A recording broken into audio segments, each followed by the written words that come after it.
na Senado ko. Ano pa Kongreso? Nakulo ka siya, no? Dapat. Nakakaawa din yung mga empleyado kasi ipit sila eh. Pagka hindi pinapasok, Insert ka.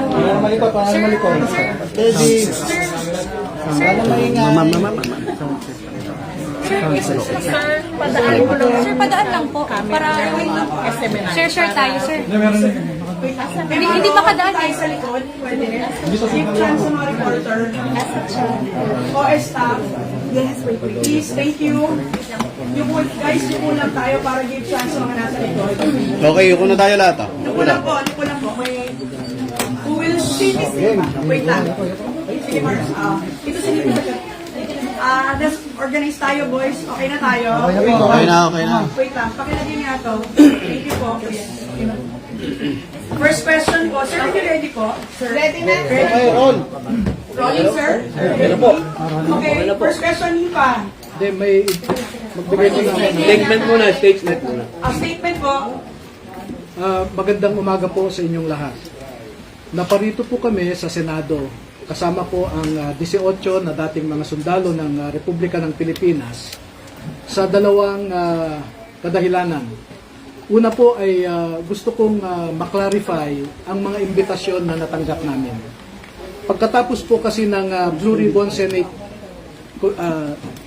Blue Ribbon Committee hearing noong June 4, bandang alas 2:30 po ng hapon, nakatanggap po ako bandang alas 8 ng gabi ng isang imbitasyon na pinapatawag ulit kami sa Senado sa araw na ito, Lunes.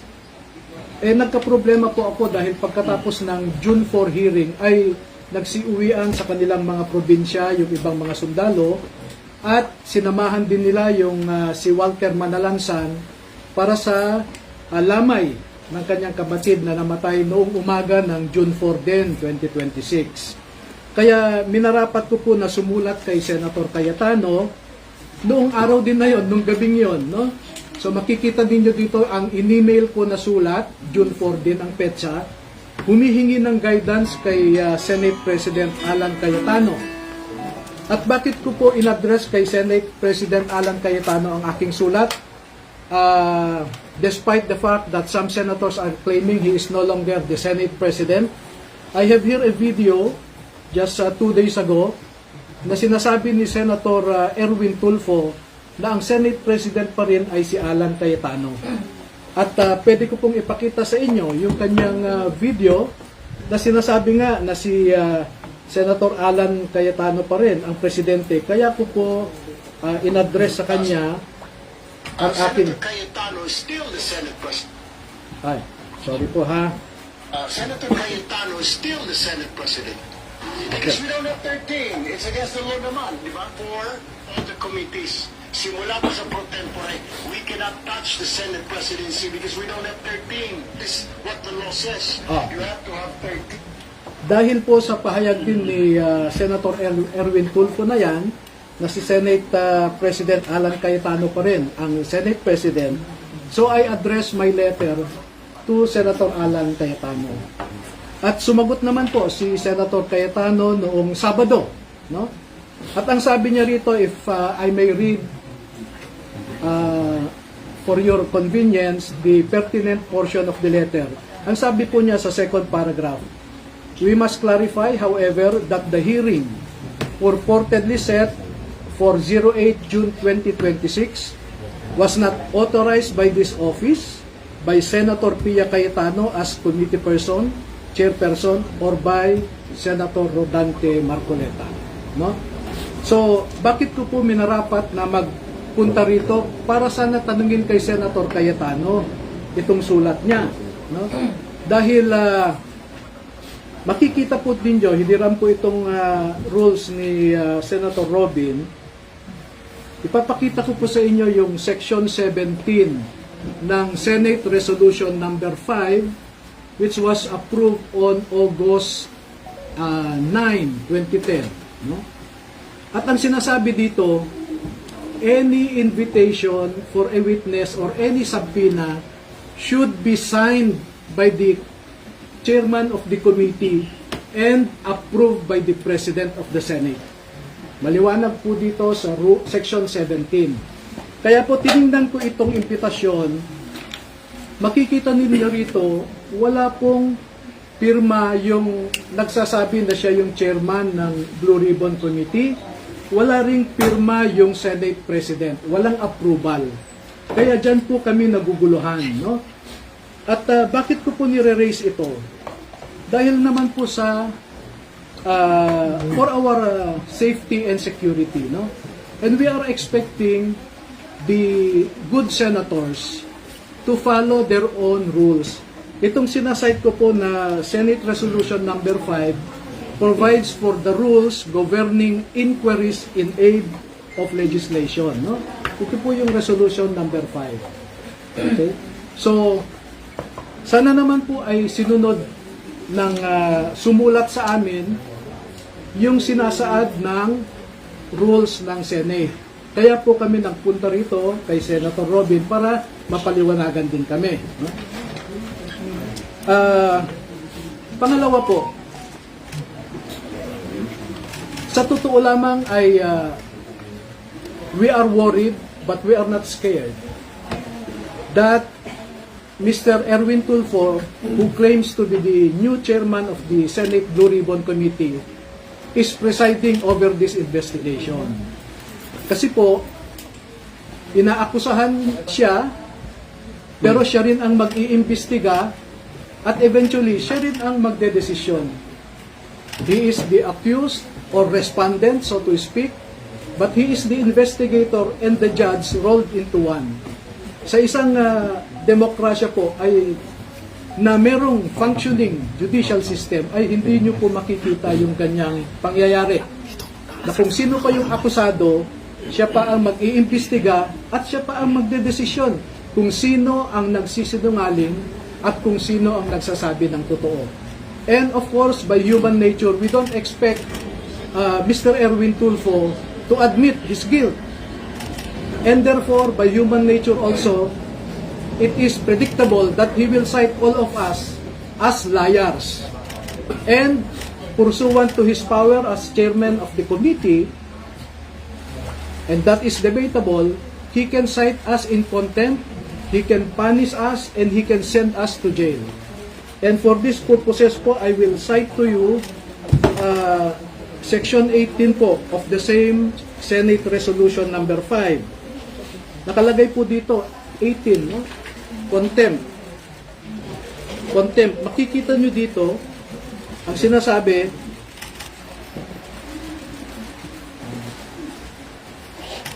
ito, babasahin ko po.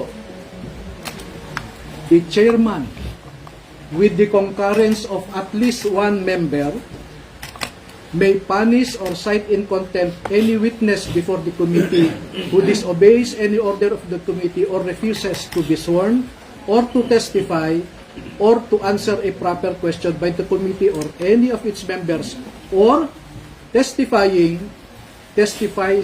falsely or evasively. Sa tingin nyo ba, sasabihin ni Mr. Erwin Tulfo that we are testifying truthfully? Sasabihin niya yan, you are testifying falsely. And what is the consequence of that? Contempt. And once you are cited in contempt, itong rule po na ito ay inamend ng Senate. We have resolution number 145. Senate resolution number 145. Ang matindi po ikukulong kami. No? Ito,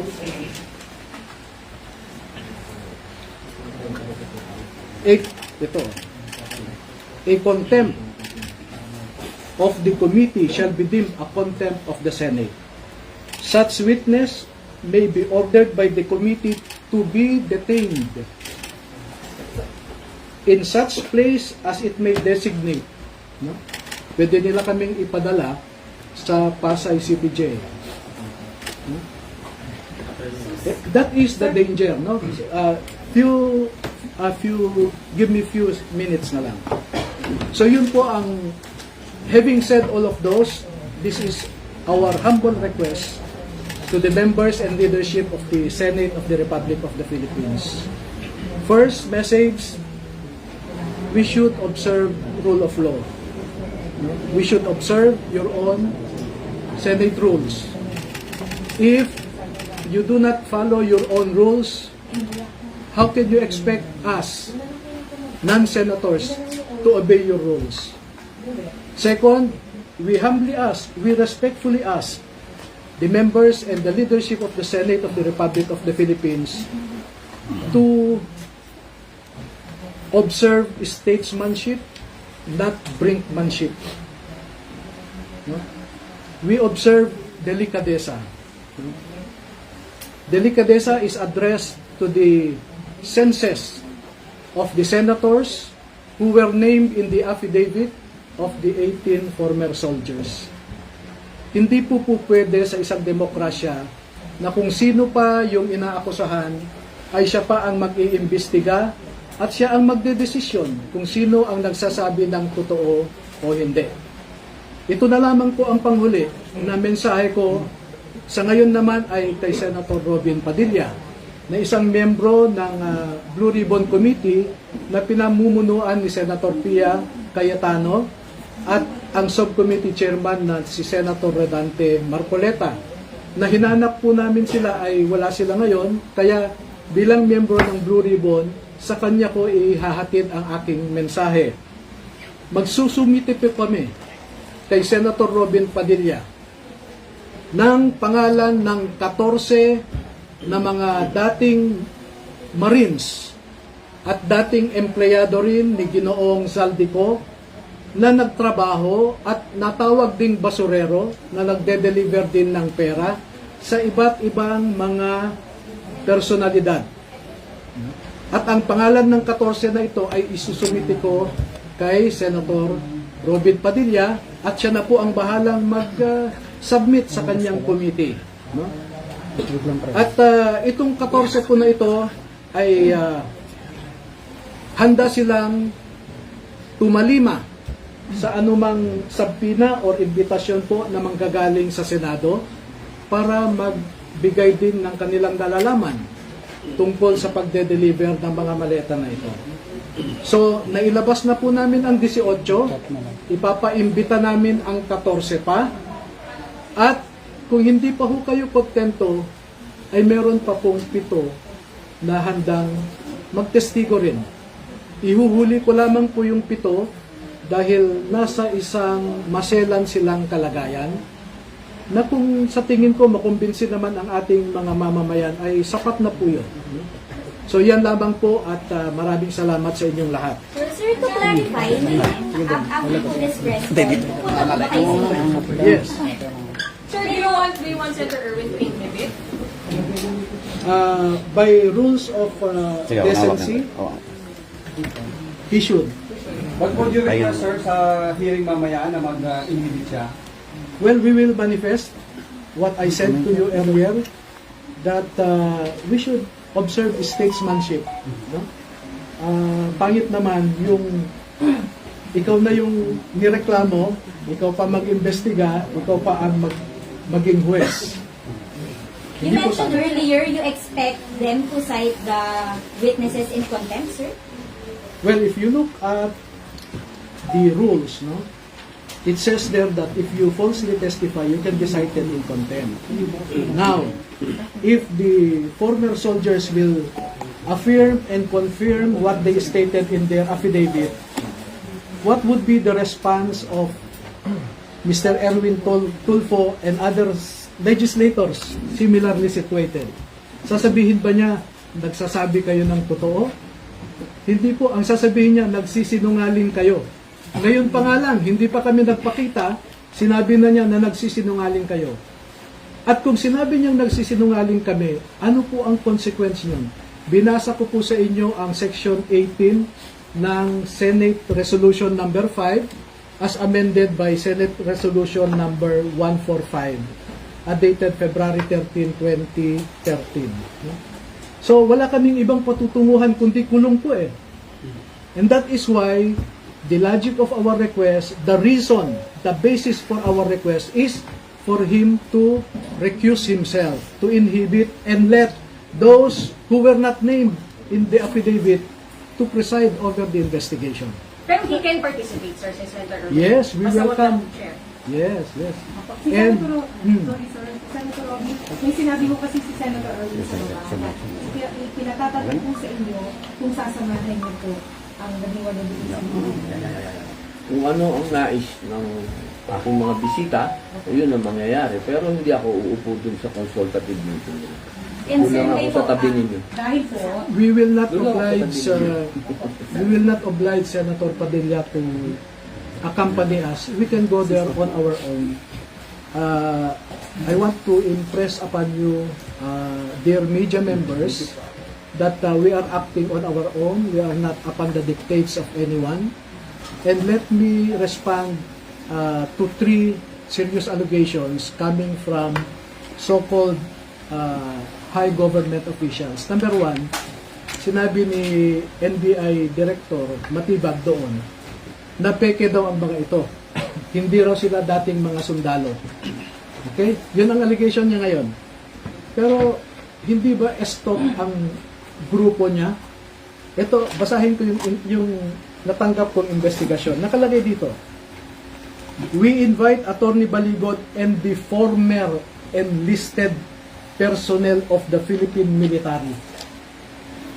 Ito, yung grupo mismo ni Mr. Erwin Tulfo nagsasabi na that they are former enlisted personnel of the Armed Forces of the Philippines. At klaro pa dito, from number 1 to number 18, nakalagay dyan former Marines, pero yung number 6 sinabi, Rene Boy Julian, Reservist Philippine Army. Yan po ang sinabi namin sa affidavit nila.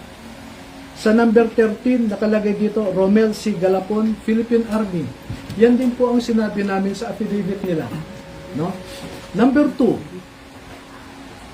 kung peke kami, ano ang resulta ng 2 pagkakataon na tinawag kami ng NBI sa National Bureau of Investigation na ang purpose nila was to conduct an identity verification of the 18 former soldiers. At 2 beses nilang na-prove na totoo yung sinasabi na 16 ang dating Marines, 2 naman ang dating Army. No? Pangatlo, bakit niya namang sasabihin na nagsisinungaling ang mga ito? Eh siya mismo, nagsumite siya ng affidavit ng mga sundalo sa ombudsman. At yung panel of investigators ng ombudsman na pinapangunahan ni retired General and Attorney Eliseo Cruz ng ombudsman, no? Eh binanggit nila yung affidavit ng 2 dating sundalo doon sa fact-finding nila against former Speaker Martin Romualdez, former Congressman Saldico, at a certain Attorney Raulito Paras. Nandun po sa report ng panel of investigators ng ombudsman. E 6 po yun na mga abogado ng ombudsman. So sino po ang nagsisinungaling? Noon pa ay sinasabi ko, si Matibag ay isang political operator. Hindi po yan investigador. No? At ang ginagawa niya ngayon ay pinupolitika niya, hinahatak niya ang National Bureau of Investigation sa isang political exercise. Sana hindi masira ang NBI as an institution.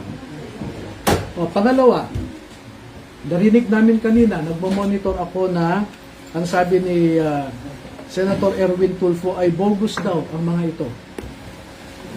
Eh kung bogus ang mga ito, eh bakit pa siya nagpadala at sinabi na former enlisted personnel ng Armed Forces of the Philippines ang mga ito, no?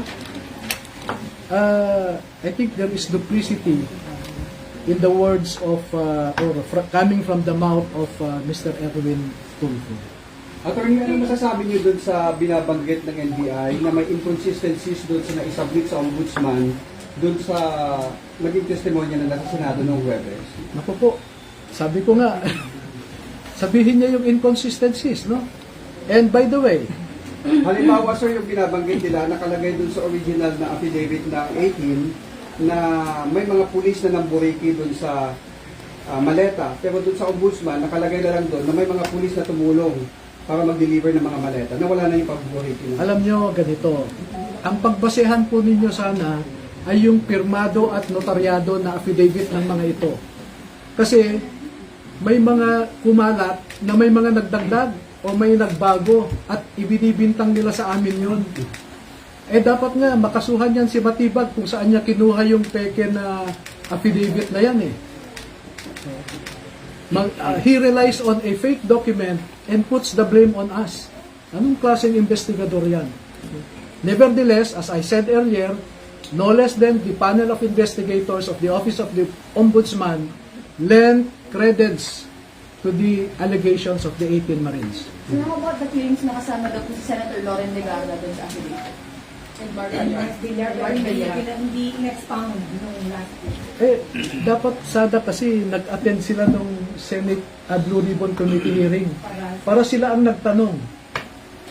Eh, ba't nila kami pagbibintangan kung wala namang nagtanong? Diba? Pero nandun din sa affidavit, sir. Nandun po sa affidavit eh.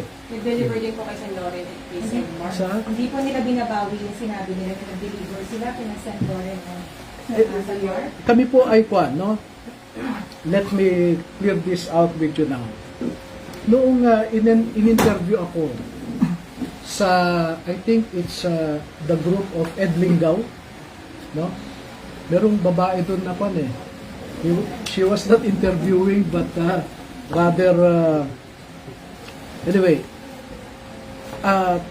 ang sabi sa akin, Attorney, bakit nasama si Laila de Lima sa listahan ng mga Congress members na hindi naman siya miyembro ng Kongreso noon? No? At pinapalabas nila ngayon, eh nasa kulungan pa raw si Laila de Lima noon, paano siya makatanggap? No? At dahil po dun sa pagtatanong, ang sabi ko ay, ang nabanggit kasi ng mga dating sundalo ay Congresswoman Laila de Lima. At ang explanation nila sa akin ay, Sir, nung ginagawa kasi natin itong affidavit bandang February, ay Congresswoman na si Laila de Lima. And out of respect, we addressed her as Congresswoman Laila de Lima. At ako naman, ay isinama ko nga siya, no? Doon sa listahan ng mga Congress members. But that is a peripheral issue. The central issue is, did she receive or not?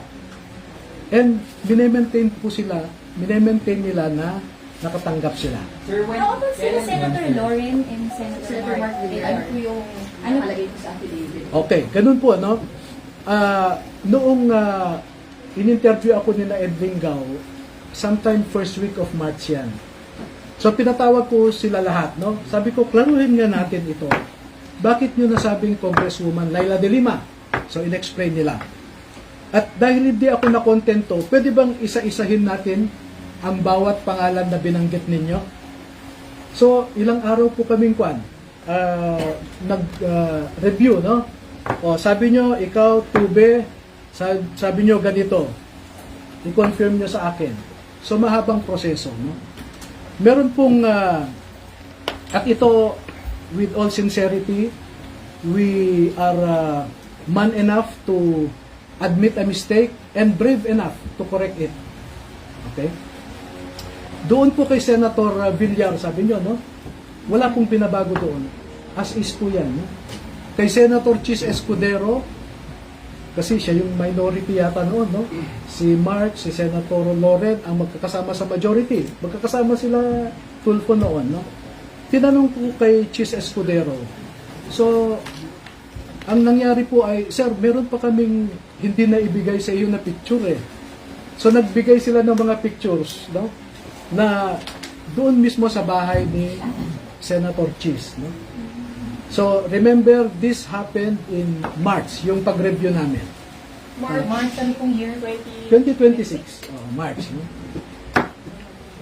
Majority pa yata sila Senator Loren noon. Ano po, no? Pati si Mark Villar, etc. Ngayon, pagdating kay Senator, yun nga, Mark Villar, sabi ko, iklaro nyo yan. So, nag-recollect yung mga nagsasabi. At sir, ganito. So, confirm po, no?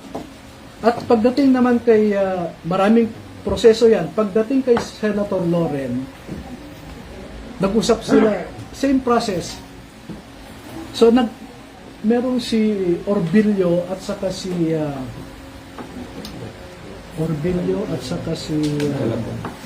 Galapon, no? Sabi nila, Sir,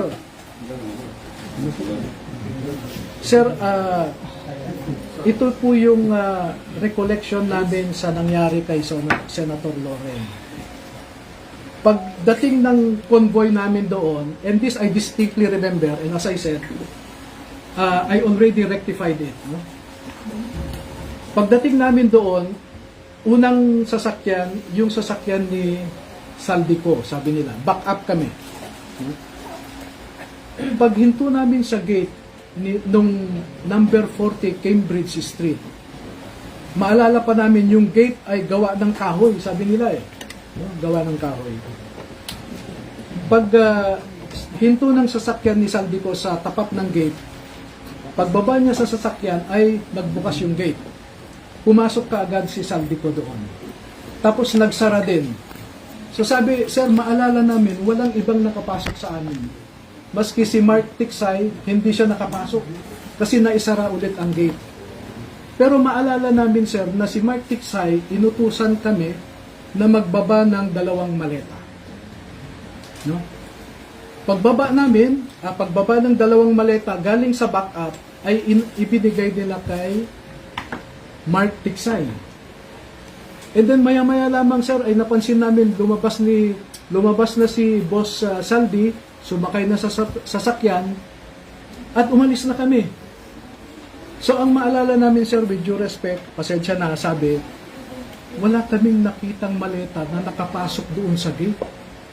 Kasi nung ibinaba namin ay biglang lumabas din si Saldico. So sabi ko, sigurado kayo? Yes. Gumawa kayo ng statement na ganyan, no? So ang ginawa ko po noong March ay pinapirma ko po sila. At dahil hindi ko naman kilala o wala naman akong access kay Senator Loren, pinakiusapan ko si Mike Defensor, no? Sec Mike, ako, may access ka ba kay Senator Loren? Bakit? Sabi niya, ganito yung sinasabi ng 2 sundalo. Ibinigay ko po sa kanya yung sinabi ng 2 sundalo. Sabi ko, inaamin nila pagkakamali nila. Kung gusto ni Senator Loren na kasuhan yung 2, ibinibigay ko ang ebidensya. Pwede niyang kasuhan ng perjury yung 2 kung gusto niya. Pero as I said, we are man enough to admit a mistake and brave enough to rectify it. Okay? Second po, na gusto kong i-emphasize sa inyo, yung napangalanan sa affidavit na yan, gaya ng sabi namin sa affidavit, yon lamang ang naaalala nila noong ginawa yung affidavit na yan. In fact, marami pa pong iba eh. Ang sabi nga sa akin, Sir, pwede mo ba kaming isama sa Senado at saka sa House of Representatives para kung mag-session sila, ay mamukhaan namin kung sino yung mga nakita namin na hindi namin maalala yung mukha o ang pangalan. Bakit? Sir, kasi yung napangalanan namin dyan ay yun lamang yung mga sikat, nakikita namin sa TV, sa news, sila yung popular, sila yung palagi namin nakikita, kaya yan ang maalala namin. At yan po, nandun sa affidavit nila. Sinabi po nila yan. Sir, clarification. So, nagpunta po sila sa bahay ni Senator Loren, pumasok si Zaldi, pero walang maleta ang ipinasok.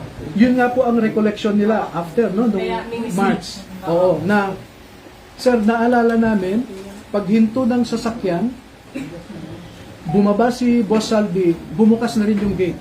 Sa supposedly bahay po ni Senator Loren. Oo, yun ang... Hindi po nila nakita si Senator Loren. Hindi po. Kasi po ang style nila yan, may everyday po may detail yan eh.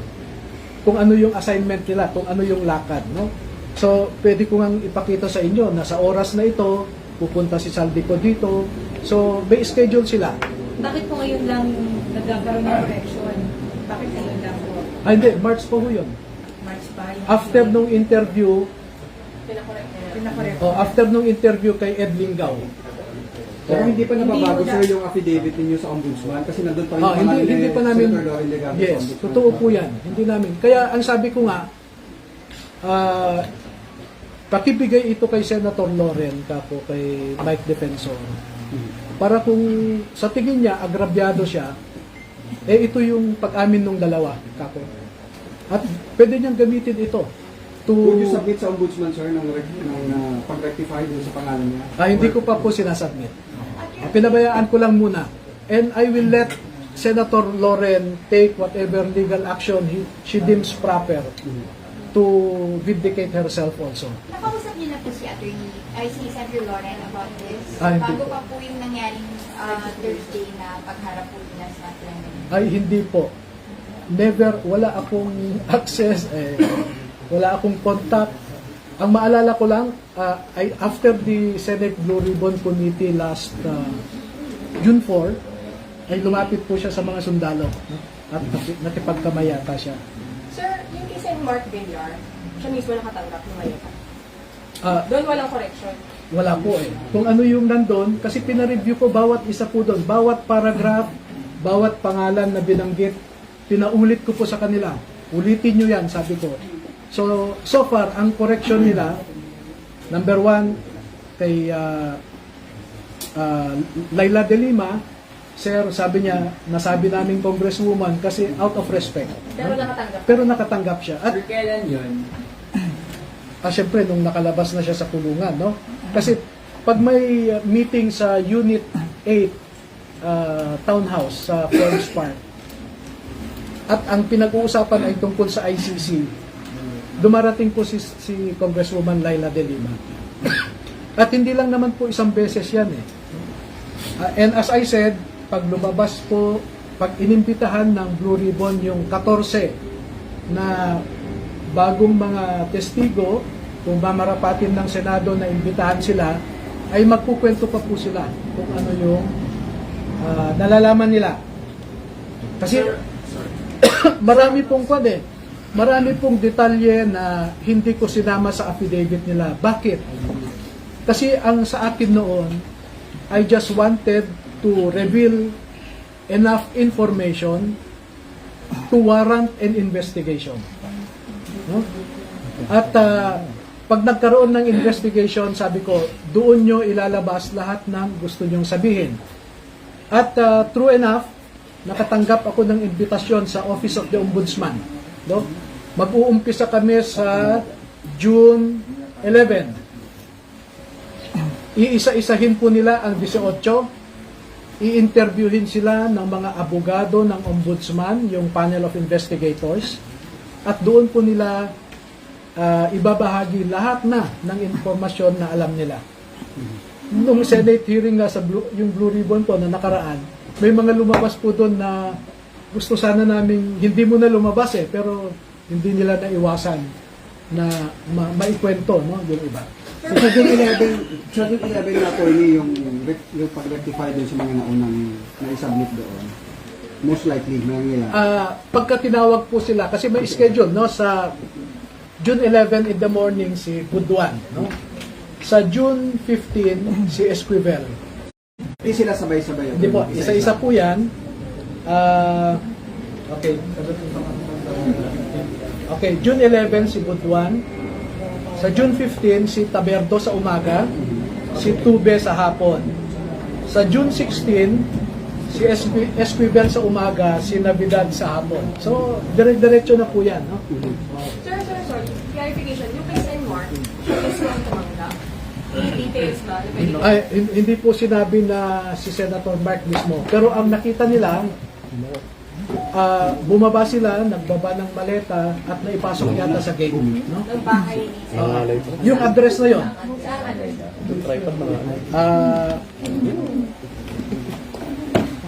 Do you have time to wait for my answer? Ano lang, sige lang, sir. Actually, nakita ba nila na tumagat ng maleta si Senator Mark? Hindi, sabi nga nila, hindi nila nakita si Senator Mark pero naipasok nila yung pera sa compound, no? Sa loob. Saan address? Sa bahay niya. Ito po yung, City po. Si Senadora Loren, attorney, nakita rin ba na tumagat siya ng maleta? hindi nila nakita. Hindi nila nakita. Pero bahay. Pero walang pumasok na maleta sa bahay. Yun po ang naging clarification. No? Kasi parang sandali lang daw pumasok si Kwan si Saldi. Pagpasok niya, naisara daw yung gate, so pati si Mark Tiksay naiwan sa labas. So hindi nila alam kung pag-alis nila ay naipasok naman eventually yung maleta. Hindi po kasi paglabas daw ni Kwan, pagbukas ng gate, lumabas si Saldico, sumakay ka agad sa sasakyan. Nandun pa yung maleta. Hindi, ang sabi nila, sir, malamang malamang isinakay ni Mark Tiksay sa sasakyan ni Boss Saldi. Then pumunta na sila sa next destination. May bigay ba kay Senadora Loren? May knowledge ba sila kung may naibigay o wala? Yun po ang salaysay nila ganito na lang, no? As I said, I actually armed Senator Loren Legarda to go after the two if she deems it proper. Sir, yung kay Mark lang, sir. Sandali ha, Mark. Villar, sandali ha. Sir, kung tinitingnan niyo, tanongin natin si Senator Robin. Sir, nakarating Ito naman po. sa inyo yung Ito na, no? Paragraph 42, letter F.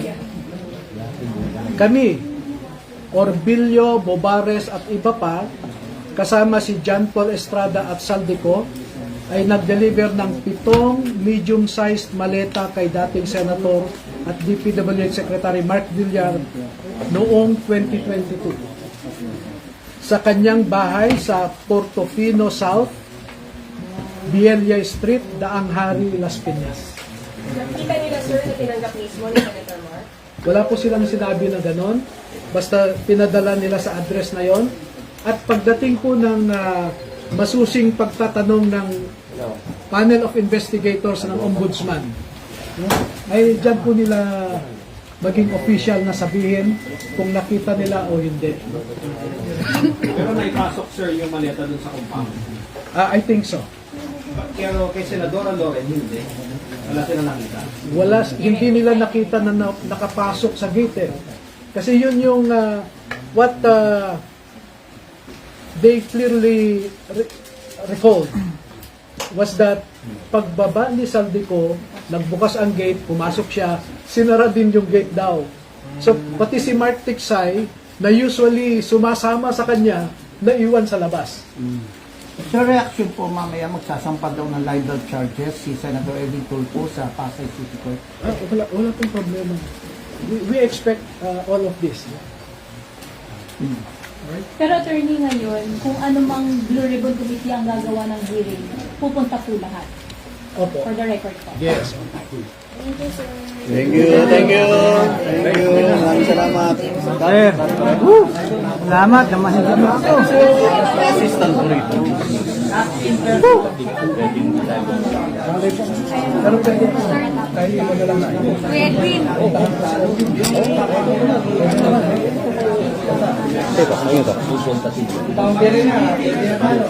Hindi ka pwedeng makontrol.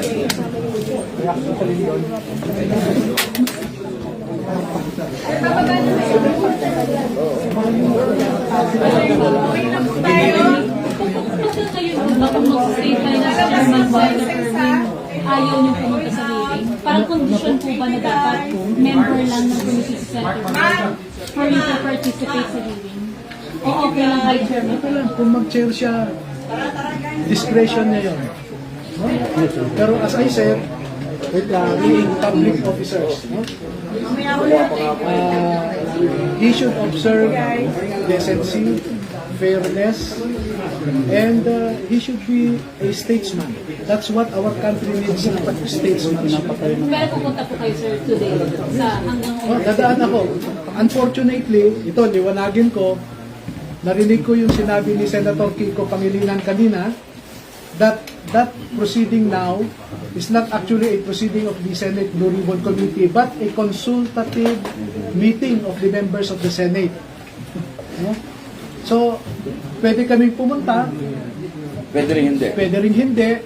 pero hindi naman siguro masama na magkortesiya kami. Nasabihin sa kanila, nandito kami. Pero sir, kung kunwari, isa lang po lahat at magtanong, okay lang din po. We No problem. are ready to receive questions. Kahit din po sa mga susunod na Opo. schedule. Okay, Alright, thank you. Okay. Salamat po. Ha? Thank you.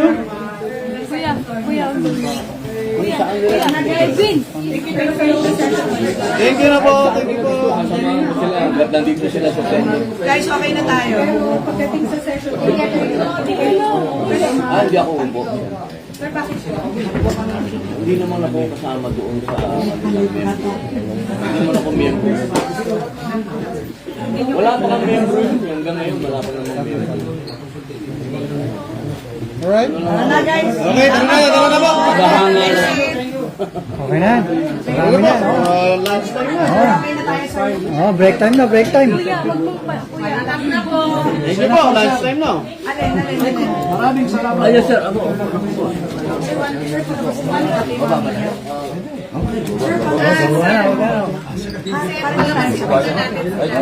Okay guys, kamusta tayo? Okay, thank you po. Thank you. Sir, photos ka muna. Sir, photos. Photos muna. Asan yung bambara? Sige na, please. Bambara. Meron na nakakuha na kanina yung photographer natin. Commander Ambo, yung bambara. Manila ko. Sa meron, sa naharap. Nakalive ako eh. Labas na tayo guys. Hindi makalabas sila. Sir, mamamari lang sila. Dito tayo lahat. Labas na pa rin. Okay na. Baba na po. Mabuhay guys. Over here po. Over here. Sir, magpo-photo up Hi. tayo. Sadali, palit kami ng upo. Sige po. Okay, over here. Over here. Maraming salamat po. Okay. Kahit ang init pa. Thank you so much, sir. Thank Sir, you. dito po. Okay po, dito po. Ready po. Okay po. 1, 2, 3. Mga kapatid namin sa media. Okay, maraming salamat, sir. Pre, tara na. Chong.